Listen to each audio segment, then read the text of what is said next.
sur HT Act en anglais, la chaîne pour que toi, lycéen, étudiant ou jeune diplômé, tu puisses rattraper le temps perdu en anglais. Nouvelle vidéo aujourd'hui, on continue avec les Avengers. J'allais dire Iron Man, mais oui, on continue aussi avec Iron Man. Et justement, on est à la scène où Iron Man et Captain America, ils s'embrouillent. Je t'ai pas mis toute la scène, je t'ai mis des extraits. Et tu vas voir qu'on va avoir pas mal de règles. Cette vidéo va être assez riche et je t'invite vraiment à prendre des notes, à faire pause, à remettre pour bien tout comprendre. Alors, Captain America, il commence en disant Big man in a suit of armor, take it off, what are you?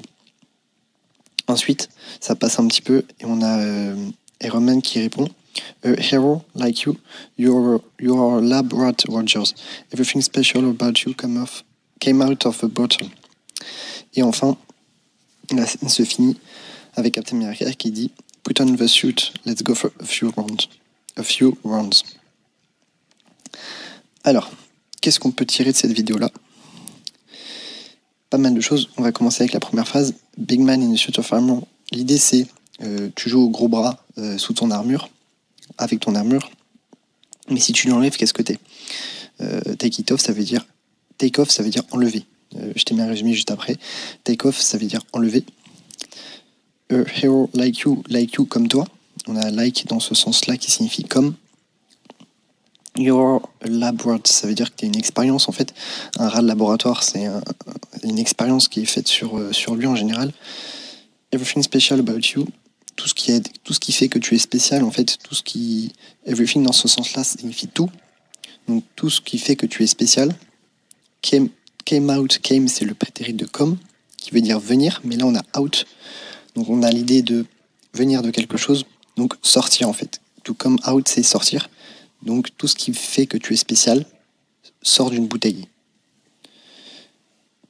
Et ensuite, on a Captain America qui finit en disant Put on the suit. Donc put on signifie mettre. Suit, là en l'occurrence c'est l'armure. Let's go, impératif. Let us go, en fait c'est très connu, je pense que tu connais ça. Allons. A few, quelques. Pourquoi on a few et pas little? Parce que rounds est un nom dénombrable. Donc tu vas avoir few, et ensuite le E devant signifie quelques. Alors que si tu enlèves le E, le A, si tu enlèves le E, tu vas avoir l'idée de peu. Donc le fait de rajouter le E te fait passer de peu de à quelques, avec un nom dénombrable. C'est le cas de rounds. Donc mets ton armure, allons faire quelques rounds. Voilà. Donc voilà, tu as pu le voir, on a vu pas mal de choses. Je t'ai mis un résumé des 4 choses les plus importantes que tu dois retenir de cette vidéo. N'hésite pas à mettre des questions dans les commentaires si tu en as. N'hésite pas à t'abonner à la chaîne pour avoir ta vidéo quotidienne. N'hésite pas à me retrouver sur Facebook également. Et également sur mon site, et tu as le lien dans la description. Je te remercie pour ton attention et je te retrouve demain pour une nouvelle vidéo. Je te souhaite une excellente journée.